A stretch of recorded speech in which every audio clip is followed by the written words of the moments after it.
Hello, Misfit Nation. This is Dave Lukas, and welcome to another episode of the Misfit Entrepreneur, where it is our job to help you unleash your inner misfit and break through to higher levels of success, wealth, and fulfillment by bringing you the best insight and information from the world's top entrepreneurs, with a specific focus on their misfit side. As a reminder, if you're new to our YouTube channel, hit the subscribe button below, give this video a like and comment as well. We do our best to respond to all comments as timely as possible. This week's Misfit Entrepreneurs are Jim Sherman and Catalina Daniels. Jim and Catalina studied entrepreneurship as classmates at Harvard Business School, and years later, after successfully founding and exiting several companies as well as angel investors in several other startups, they were surprised to realize that their experiences greatly differed from what they had been taught in school. Shocker, huh? Harvard provided a world-class education in the basics, but there was so much that they learned the hard way and along the way working in the trenches. And looking back, they wish they'd really known these things before starting up. So they decided to help entrepreneurs on their journey by giving them those real world pieces of wisdom and advice that they needed to succeed. And they did it through their best-selling book, Smart Startups. And in the book, they actually interview 18 Harvard graduates and entrepreneurs about their experiences founding companies such as Blue Apron, Rent the Runway, Guilt, Adore Me, and others.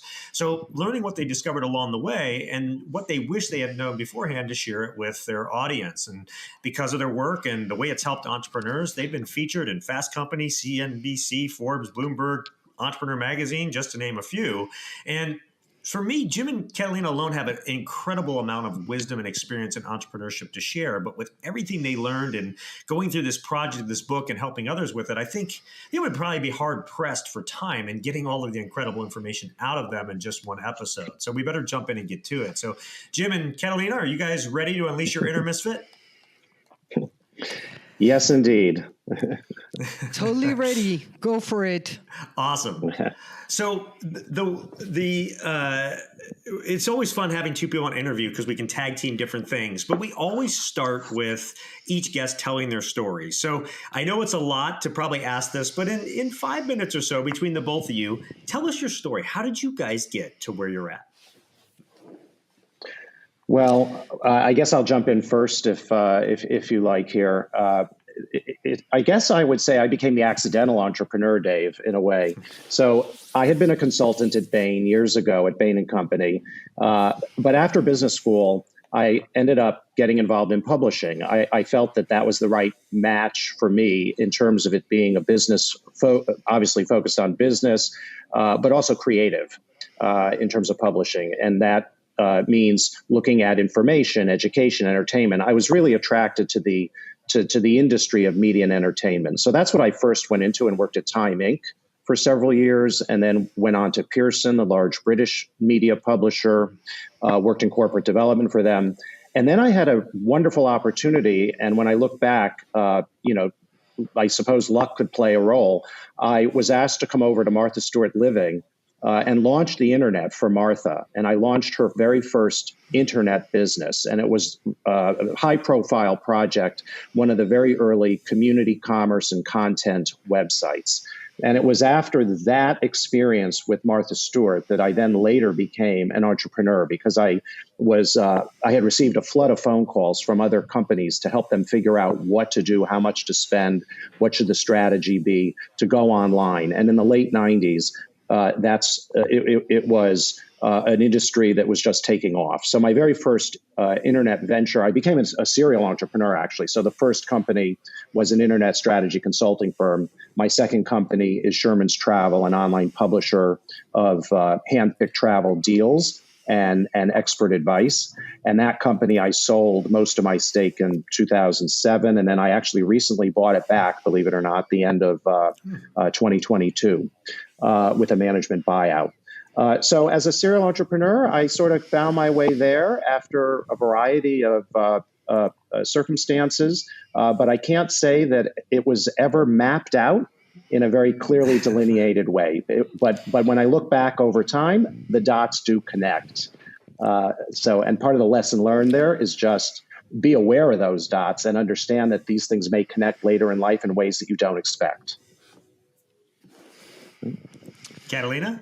Yeah, How'd you get so here? my Yeah, my story is different, but in many ways similar to what Jim just explained. So I'll start by saying, Dave, that I was not born an entrepreneur. We talked to some people who had a lemonade stand at 7-year-old, and they made money with that, and they invested that in their next venture, if I can put it that way. That was not me.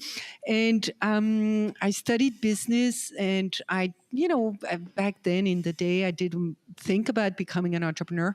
I actually wanted to go into media like Jim did. But by accident, I ended up interviewing with McKinsey and Company, the consulting firm, and got a job with them straight out of college, which, I took because I was so impressed by the people I talked to. I was like, well, I'll do this for 2 years and then go off and do something else, which I did. I was 2 years at McKinsey and then went off to business school, which was the traditional way of doing things at McKinsey back then. And I was not planning to go back to McKinsey. Nearly joined Walt Disney after business school, but then that didn't go through, and went back to McKinsey, but again, thinking it's going to be a short stint. Spent another 15 years at McKinsey. So I became a partner at McKinsey. And after 15 years, given some discussions with some people, including my grandmother, decided that it was time to leave finally. And went on a search mission, like, what am I going to do? Because I don't want to go into corporate life anymore, etc. So serendipity pushed me into entrepreneurship. One of my mentors had just invested in a very early stage startup and convinced me to co-invest and to become actually a co-founder and to lead the startup, which I did. So I went from, a partner at McKinsey to a co-founder with, no team, no budget, needed to raise funds. Exactly. I learned a lot, I can tell you. And so that's how I got to entrepreneurship. It was not, I don't know what I should say, but it's the same story as Jim. The dots connected at some point in life. I think what was important to me is I found the right time to make the jump. And we talk about that in our book. More than being born an entrepreneur, I think you need to have some qualities to become an entrepreneur, and you need to find the right time in life to go after your dream and your passion. And I think, if I may speak for Jim as well, but I think that's what we both did. We started our careers in different fields, and we just found the right time to go to entrepreneurship and to make the jump. I was going to start the first question after this with a little different track, but I just heard you talk about, and both of you mentioned kind of these qualities of entrepreneurs. So let's actually start there. What are some of those qualities that you guys have found of entrepreneurs, or that entrepreneurs should either develop or have? Well, as Catalina was beginning to speak about, we talk about early on in the book what is absolutely essential in determining, are you meant to be an entrepreneur or not? And we do have a chapter we talk about that you don't need to be born an entrepreneur. However, it is definitely the case that there are certain qualities that we found from our research that are absolutely essential if you're going to be successful as an entrepreneur. And there are three in particular, and one is a passion to create. You have to have this passion inside of you to want to be creating something. And look, let's face it, some people are more creative than others. Now, it doesn't mean that you can't develop those skills and creativity. It may come harder to some than for others. But this is absolutely essential as one of the three key attributes. The second is resilience. There's no other way to put it, that a lot of success is going to come really from people being able to be resilient and to make it through the very difficult times that are inevitable as an entrepreneur. So that resilience, which is this combination of grit and perseverance, that is ultimately this resilience factor that's going to be essential to propel you through the ups and downs of a startups, and it is a roller coaster. And then the third point, which Catalina mentioned a moment ago, is about knowing when to jump. And to some extent, that is also a reflection of people's risk assessment, because some people are going to understand that the risks may be high in jumping into entrepreneurship, but they're still willing to do it. So some people have more of a risk appetite than others. Also related, though, to knowing when to jump is what's your family situation, in terms of where you are in life. Is it the right time? Do you feel you have a financial cushion? What age are you? Do you feel you can go back to a regular corporate job? Some of those things are all going to factor in terms of knowing when to jump. But those are the three main points about resilience, knowing when to jump, and having this inner passion to create something wonderful. That's what you need. Catalina, anything you want to add to that? No, I think those are the 3 points. It was a bit of a surprise to us. We didn't mean to write about it because we thought most people we talked to would have said, hey, listen, I knew very early on that I wanted to be an entrepreneur. And that's obvious. Everybody should know that. The surprise was that a lot of people talked about finding that right time to jump. And risk is a very personal notion.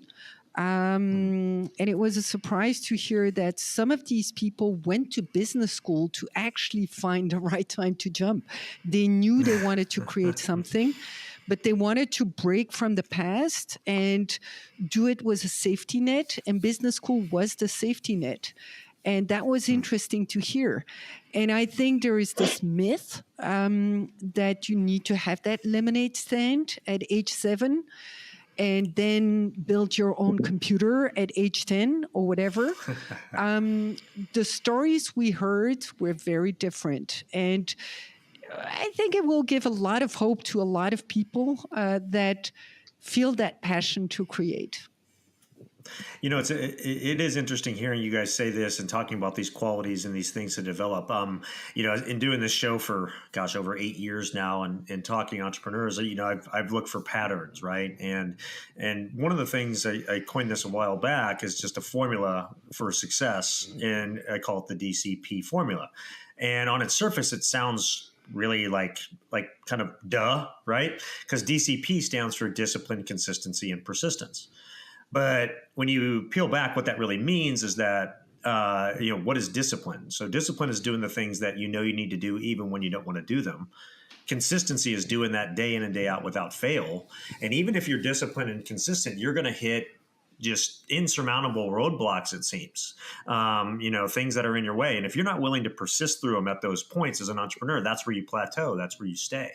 And so it's interesting to hear you talk about resilience and talk about these things, because it really, comes back around to aligning with that formula that I found from these entrepreneurs that not only achieve success, but maintain success, right? And I think it's important that as entrepreneurs, you have to understand we go through a series of peaks and valleys, and we spend a lot more time in the valleys than we do the peaks, but the peaks are oh so sweet and worth it when we're there, right?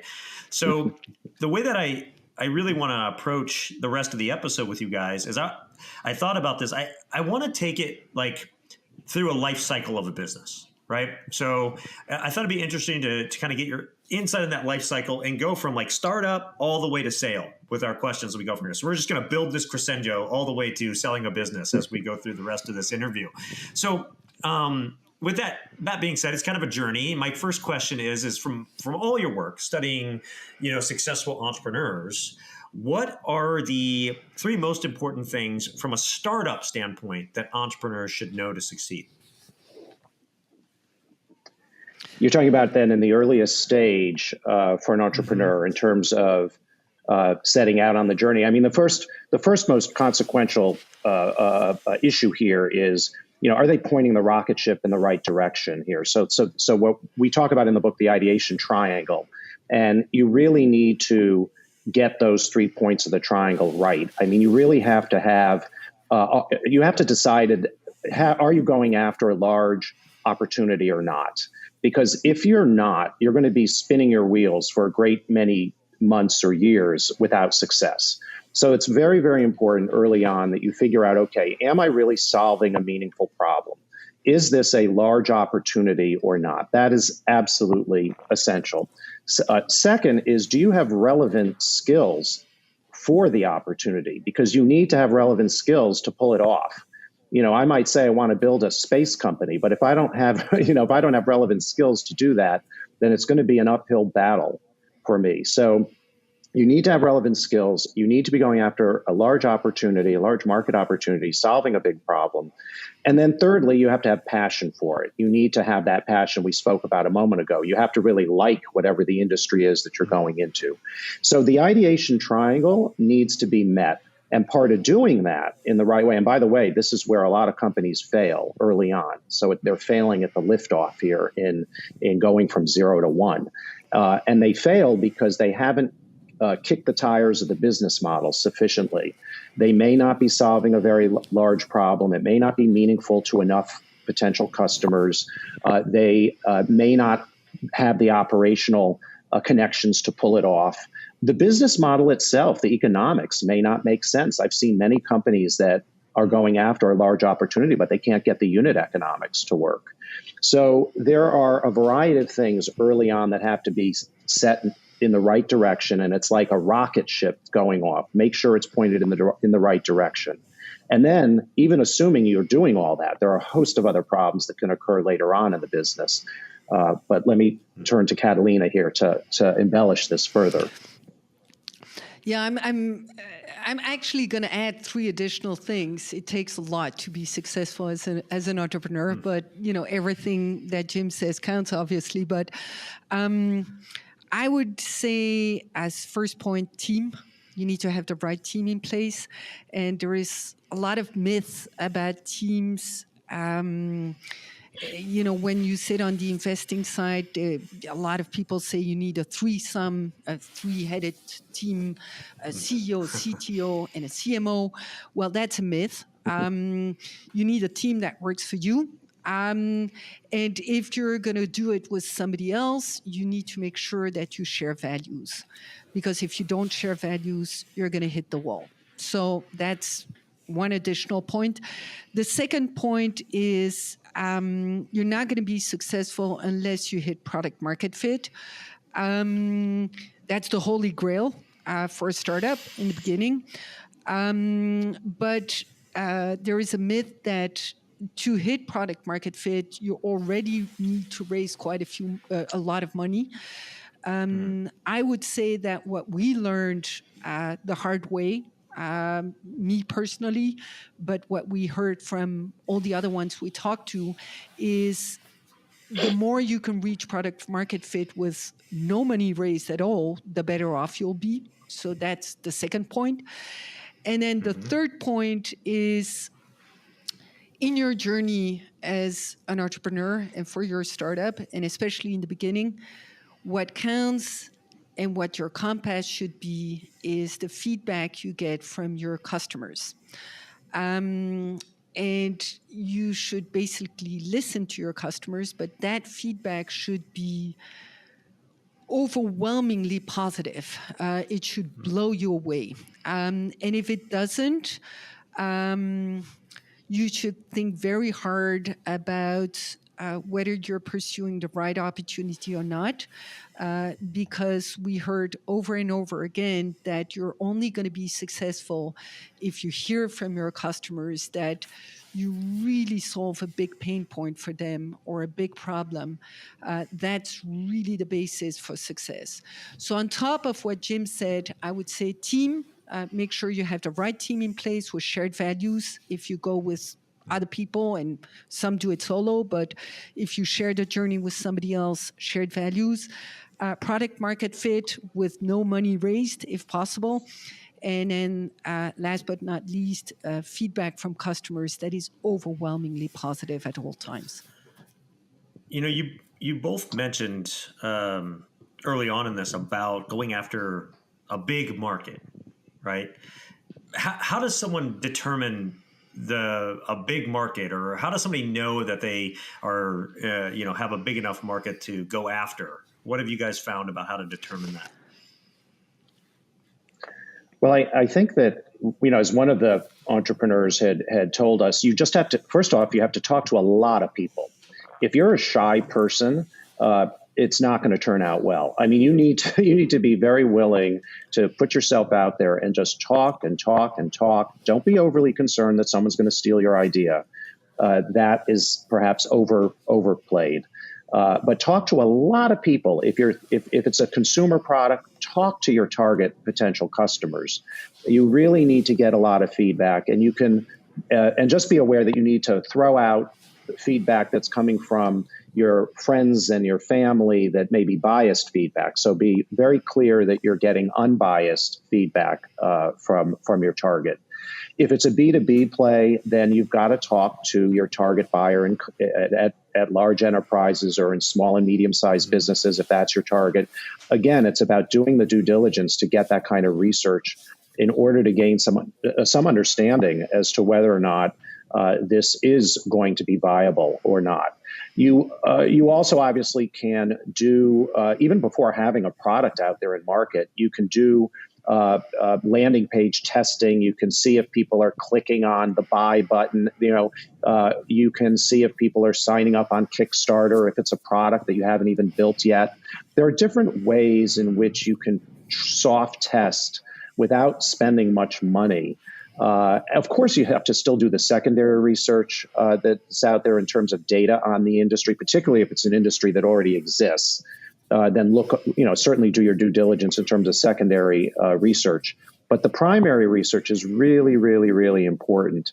And we also talk very much about, in the book, validating demand as cheap as you can. We talk about getting some early version of a prototype where you're not spending a lot of money on that. And there are ways of doing that, whether it's the wireframing of a product before you're fully building it out.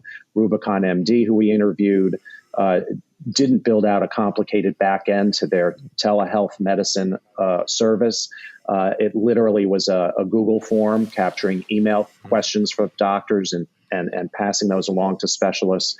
So there are creative, cheap ways to go out and try to validate that you are onto something before you go too far down a path that may not be fruitful. I think that's a really great last point you were making there, because I think so many, especially startup entrepreneurs and stuff, think that they have to have everything right before they can launch. And, I've always said nothing happens till something gets sold. So you're almost better off go out and make some sales, even if you don't have the thing even ready to go yet. See if people would even buy it when it is ready, right? And I think that's really important. And the rest will come as you go. I think that's a really smart way to approach it, and a great point you're making. And it's obviously backed up by, the evidence from these people that you've gotten an interview and your own experience. Catalina, I have a question for you, and it really is, it's something that I saw in the book, and I thought it was really interesting because I think it's tackles a misconception that's out there. The light bulb moment is a myth. Explain that. Yeah, that's another myth. So there is this notion that as an entrepreneur, one day you need to wake up and have this idea, see the light. It needs to hit you like, I'm going to solve this problem, and, like a aha moment, an apple that falls on your head like Newton had. We actually entirely bust that myth. The entrepreneurs we interviewed can be categorized in two categories of entrepreneurs. The ones that started their journey with no idea whatsoever, so they didn't have a ha-ha because they didn't have an idea when they started. They just knew they wanted to create something, but didn't have the slightest notion of what it was going to be. And they started on what we call the deliberate ideation process. That's the opposite of a aha kind of process. You basically spend, the founders of Playdate spent, the two guys, 6 months together landing the idea of Playdate, okay? Working day in, day out on this idea ideation triangle that Jim was talking about to land the idea for Plated. So half of the entrepreneurs we talked to, 9 out of 18, followed a deliberate ideation process that has nothing to do with AHA. The other half followed what we call an organic ideation process. You could say that it's a combination of small aha moments, but it's actually a pretty lengthy process typically, where organically, based on your own experience or experience of your friends or your family members or whatever, you basically pick up bits and pieces of a problem, and over time, reflecting back, you connect the dots and you basically make it an idea. The founders of Rubicon MD, one of them actually had the beginning of the idea for Rubicon because of a situation with his grandmother. And after that, he took a trip to India, saw something in India that pushed the idea a little bit further, and then became a healthcare consultant and saw that there was an opportunity to do something with insurance companies. Anyway, reflecting back after years of small, small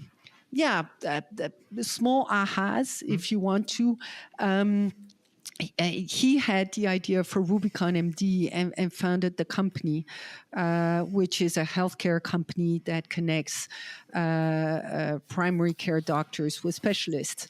But it took him years to develop the idea.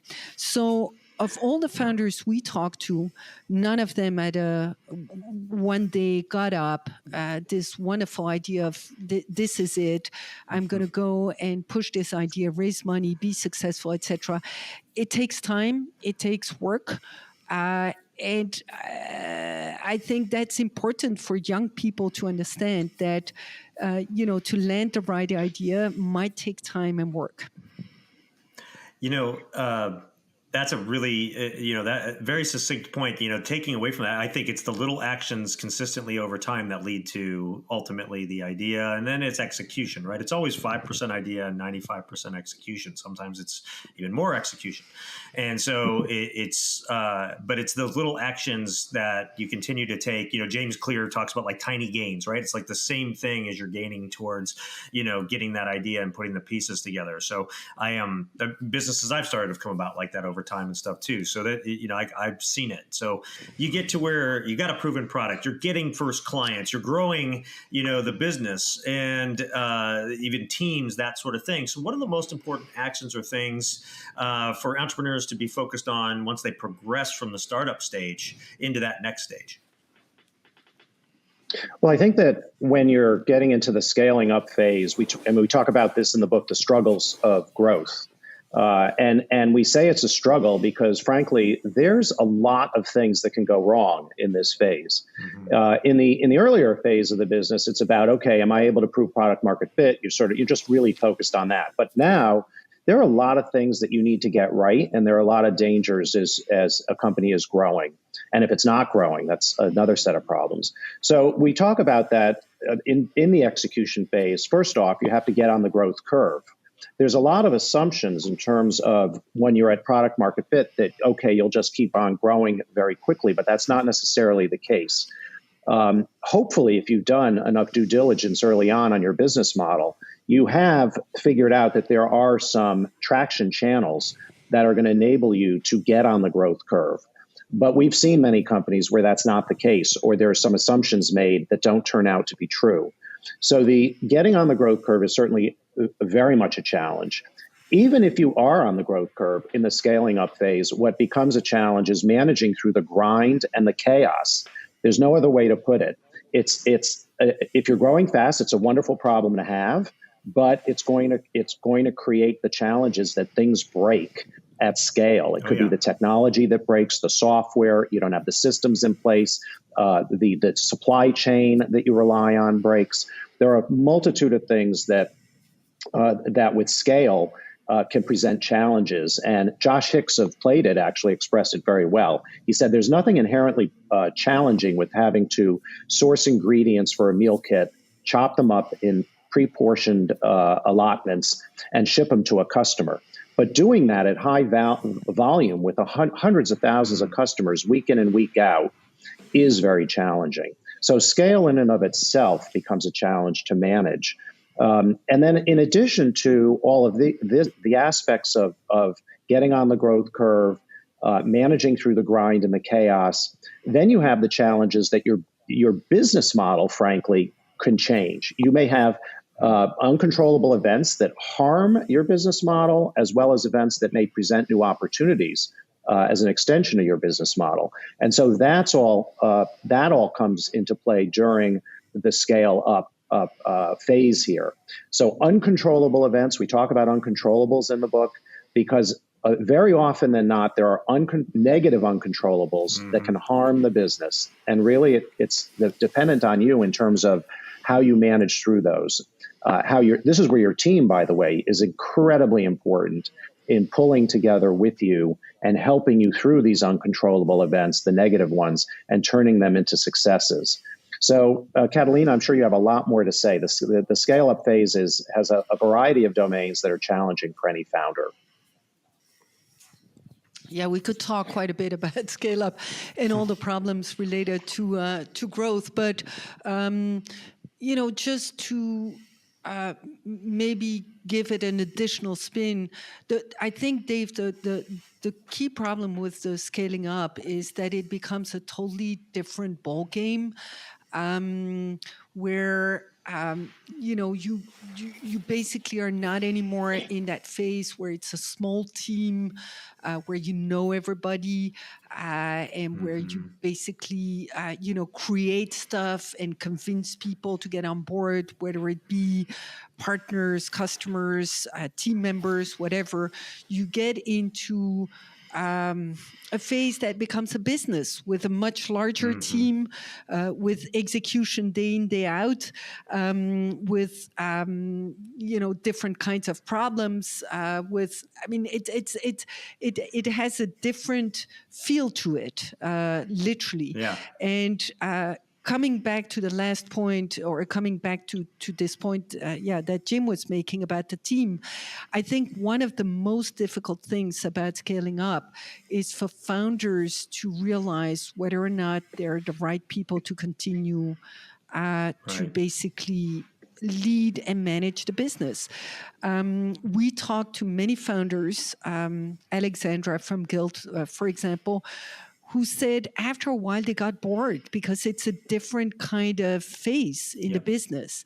And she became an advisory member in different startups to keep, the fire going, okay? Right. But so for many founders, it's going to be a very difficult phase because it's not who they are. Not everybody's Bill Gates or Steve Jobs. Not everybody can go from a startup to a scale up and be the top leader and manager they need to be. But so there are a lot of struggles to the growth phase. And a lot of them are related to... Well, I was say I'm curious too of what you found in your own experience and with these when it came to, especially if they were doing it out of cash flow, because growth typically sucks cash at a very high rate, right? And so scaling while trying to balance cash and run the business is a whole nother set of challenges, and at the same time, at that phase, you're building, you have to really, it's your systems that make the most difference. That's either going to allow you to scale or not. So, the little things you don't want to do as a startup, documenting all the little steps to do things, your SOPs, that stuff really have to be on the ball and continue to get better. Or it's where a lot of companies either plateau or burn out, frankly. So what did you guys learn about those two areas in managing cash and using that to invest in the business to grow, as well as the investment in time from their system standpoint at those levels? Well, in terms of the cash question, there is a major tension, as you've identified, Dave, in terms of managing for or optimizing for growth versus profitability. And there is a tendency for, particularly in the US, for companies that want to focus on maximizing growth, even if they're losing a great deal of money. And what I will relate to you is the experience that these founders have had that we talked to in the book, is that can be a very high risk strategy, because what happens, of course, is what happens if your industry is no longer in favor and you're not able to keep raising money. So if you don't have a substantial financial cushion, or if the industry winds turned against, and by the way, it may be nothing to do with your company, it could just be your sector that no longer is in favor. And we saw that with Anthony Suhu of Dot and Bow, an e-commerce business with home furnishings and furniture. They were doing quite well, but One Kings Lane had a disaster in terms of their financing, and it cast a pall over the entire sector for furniture e-commerce. So it's a very high risk strategy if you're maximizing growth and then still, and losing more and more money. Some of your venture capitalists may want you focused on driving that growth, and that's what they want to see. They want to see you grow as fast as you can. But just be aware, it's a high risk strategy that could blow up if you're not able to keep raising that money. And all I can say is that you need to have a plan B to get to break even quickly if for some reason financing dries up.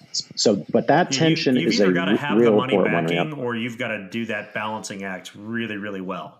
Yes, there's two different strategies to either move forward, and you got to pick one. Am I going after venture cap or that sort of thing, or private equity, and really going to use that to fund it and go negative until it reaches a level where it can be positive, or do I build it out of cash flow? Right, those are the two choices that I don't know where somebody has to make that choice, but it's early on. I know that. Yeah. I think it's different in each business, but yeah. Yes. And I think, and then very quickly, and I'll turn to Catalina here, very quickly, I think that this notion of having a plan B is absolutely essential. I'll speak from my own personal experience, because when I raised money for Sherman's Travel, we raised it during the heyday in 2007, over $20 million in an online publishing company. And then the market turned. By 2008, we had the financial crash. Right. And, we were growing very, very fast. We were losing money, but we had a plan B where we could slash our own marketing spend. We didn't have high fixed costs. So we always had in our back pocket a pathway to break even, which was essential during that 2008 crash that we had to bear through. So that I think is very important for these companies when they're in terms of managing risk during a scale up. Catalina? Yeah, a couple of additional thoughts, but I think times have changed quite a bit over the last 12 to 18 months. 2 years ago, money was still cheap. And I think that even companies that didn't need to raise funds, Dave, to your point, went to see investors, raised funds, didn't have too much trouble doing it. On the other hand, other companies that needed to raise funds but had no view on profitability were still able to do so. Times have changed. I think that money is less available these days. And it doesn't come as cheap. And more expensive, absolutely. And so I think that the point you mentioned earlier about not having to raise funds and going off straight away, for a cash flow based startup is something. We call it lifestyle businesses. It's a point we raise. Not everybody should raise funds. And by the way, fundraising doesn't equal success. Within the startup community, there is this notion that if you don't raise funds, you're not serious. Well, guess what? There are very serious businesses that never raised funds. Okay, so that's why they call the ones that succeed true. Unicorns. The rest are in the graveyard in Silicon Valley. Yeah, but so I think this notion of watching your cash and becoming cash flow positive has become much more important over the last 12 months. One of the things that surprised me a bit. I don't know if it would surprise many people, but I was very conscious of it as an entrepreneur, is, the fact that many people we talked to weren't really managing their cash, and they learned the hard way that they had to do so. In the meantime, and over the years, I've met many entrepreneurs that were not watching their cash day to day. I think that's the biggest mistake you can make as an entrepreneur. And, also understanding the cash cycle. We talked to one of the founders that learned the hard way that this was a B2B business a female founder, Anna. She closed a contract. She thought, okay, that's it. We're going to have the cash in the bank, you need to go Sales through does legal not and equal procurement. cash. Exactly. But as a young entrepreneur, very often it takes a while before you understand that. And it can make a difference between being able to, succeed with the fundraising you have, or having to do a bridge round or another fundraising because you just mismanage your cash. So cash management is absolutely critical, and you'd better have the right metrics in place so that you know what you're talking about and you're as close to reality as you can be. Yeah, I couldn't agree more. I mean, I've been there where you're growing 400, 500% plus in sales and everything, but the cash in the bank is non-existent. And, you're trying to, because maybe it's net 90 or net 60 or whatever it is, right? Just because you make the sale doesn't mean that cash is in the bank. So if you spend like you've got it, then it gets you into trouble, right? And so, and that's part of that balance, because if you're growing out of cash flow, obviously the growth is requiring the cash, but the cash isn't there, and you're kind of like it is a constant balancing act. And it's part of that resilience that you guys started the episode with is what's required, because it's like going to battle every day in some ways, right? And I think that's if there's one thing entrepreneurs can take away from this, is that really, really understanding how to really manage their cash flow and plan of how they grow their company, and think that through and do that on a daily basis. It's one of the most important things that you can do. We are getting close to the end of our time. I've got a couple more questions for you, and I really would love to hear from you, because you've mentioned it several times. I think it's probably the most important thing. I mean, in the end, a business is systems and people. And you guys have talked about team a number of times and mentioned how important a team is. What are some key things or key actions in building a great team? What should entrepreneurs know about how to put together the right team for themselves? Well, in terms of building the team, the first thing that I would say is that you as an entrepreneur need to radiate that passion and be able to attract quality team members. And that's something that sometimes is underappreciated by first-time founders. But in putting a team together, because you have, in the early stage, you have nothing to show. You're a startup. So you need to be able to attract people to your vision. And that's going to require, quite frankly, good sales skills. It's not just about selling your first customers. It's also about selling your early co-founders, but also your early employees to join you on that journey. So being able to tell your story, not just to potential investors, but to potential team members, is absolutely crucial. And keeping that passion alive in building a very strong culture is very important for the team. So you have to think about, what is the culture that you want to foster at your company? Make sure your early hires are culturally aligned with that, because your earliest hires plus you're going to set the tone, you're going to set the culture, and there will be a culture no matter what. Either you're directing it in a direction that you want, or it will happen on its own. But that culture is going to be a key asset in helping you to attract the best players, which in turn will help you to be more competitive ultimately. And that's, I think, really underappreciated by entrepreneurs. It's a key competitive advantage is if you have a wonderful team with a great culture. Catalina? Catalina, anything from your Yep. side? Yeah. Well, I agree with everything that Jim said, obviously, but I would like to add that the team needs to evolve over time, and that's a difficult balancing act. So somebody that is a great digital marketeer, when you have a couple of customers and 5 employees, etc., is not the right person, might not be the right person. When you need a digital marketeer and have 300 million revenues, it's different kind of skills, different kind of person. And so you need to think about team in a dynamic way, I guess, and it's constant work in progress. I'd like to reemphasize the importance of culture that Jim is mentioning. What was a surprise to me is that every single entrepreneur we talked to expanded on the importance of culture, for the reason that Jim mentions. If you don't spend any attention to it, you're still going to end up with a culture.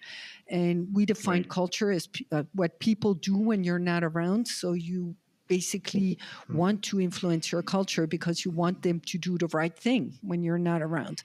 So what was a surprise to me is not only the fact that they talked about the importance of culture, but they all agreed that you need to start working on your culture as of 10 to 30 employees. That's early.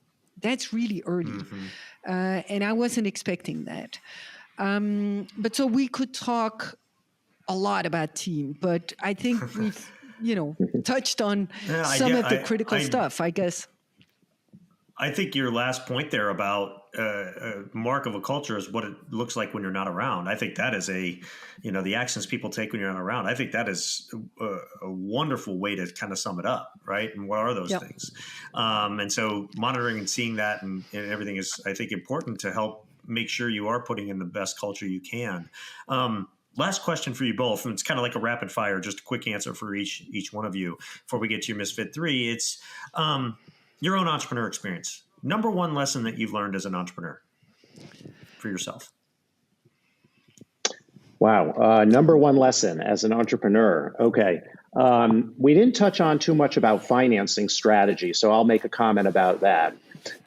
Don't overraise. Be careful and reflect and maintain exit optionality, meaning that you want to raise the money that you need to be successful, but you also want to make sure that you are conscious of exit opportunities that will still be successful for you, even if you're not a unicorn. So you want to have exit off ramps that are at the mid-level where you and your investors can do well. Even if you can raise a lot of money at super high valuations, it doesn't mean that you should. That's a great point. Catalina? I would like to talk about the fact that you don't control everything. You might be doing a great job, but there's so many uncontrollables out there.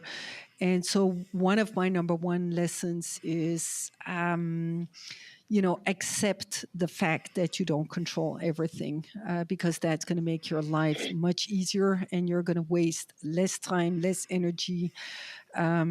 Just accept it. Okay, it's time for Jim and Catalina's Misfit 3. These are the 3 things that they want you to take away that you can take, put in your life and your business, make a difference for yourself starting today. And the way that I always frame this to every guest that comes on the show is I say, hey, look, if you were going to leave this earth tomorrow and you could only leave behind those 3 pieces of wisdom for the generations that come after you to help them live their best life, what would those 3 things be? So, Jim, Catalina, whoever wants to go first, what are your Misfit 3?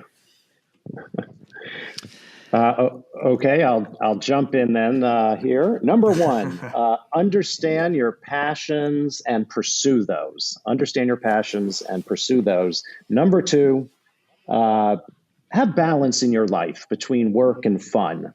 Even though I worked hard as an entrepreneur, I always made time for fun. That's important. And number 3, travel and explore the world. There's no better way to ignite creativity within yourself than by traveling and exploring other cultures. Catalina? Okay, I'll go with my 3 and I'll cheat because the first one is accept that you don't control everything, and move on when you can't control things. It sounds obvious, but it's not that obvious, actually. It takes time to get there. The second one is, whenever you hit an uncontrollable, there is always something positive, always. And so you basically, I think, should spend every day some time thinking about a positive thought or whatever. It's the Dalai Lama that said just one small positive thought in the morning can change your whole day. And I try to live by that because there is always something positive to think about. And then the third thing is it's all about people. You might have the thought that it's all about, I don't know what, systems, money, products or whatever. In the end, it's all about people. So just make sure that you spend time with people, you treat them well, you listen, because it's all about people. Jim, Catalina, both excellent Misfit threes. So much wisdom in there. If people do want to learn more about you, where should they go? Well, they can look up about smart startups, and we are launching very shortly our website on that as well, smartstartupsbook.com. But of course, they can find us on LinkedIn. Excellent. We'll link to that in the show notes so that people can find it. The best show notes in the business for reasons I will talk about more in a second. But first, for those of you that are new to us, this is your first episode with us, whether you're watching online or you're listening, it is such an honor to have you with us. And I hope you become a regular listener and subscriber. And for all of you that are with us week in and week out, all you Misfit entrepreneurs out there, I cannot thank you enough for your support of the show. You are what makes this go in over 100 countries every single week. So thank you, thank you, thank you. And make sure and go out and check out the show notes for this episode. They are the best in the business. Why? Because I do them myself. As part of my personal growth routines, each and every week, I go back through these episodes, take my best pieces of wisdom, tips, insights, and I share those with you. So go out and check those out. And then go out and give this episode a rating and review. Like and comment on it. Share it with others. Because we all know, and I say this in every episode, one great episode can change someone's life. Maybe something that Jim and Catalina shared today was that missing link you were looking for to get to your next level. So go out, share this with others. And again, Jim, Catalina, thank you so much for coming on, sharing all your wisdom and insight today. Thank you, Dave. Thanks so much. Thank you for having us.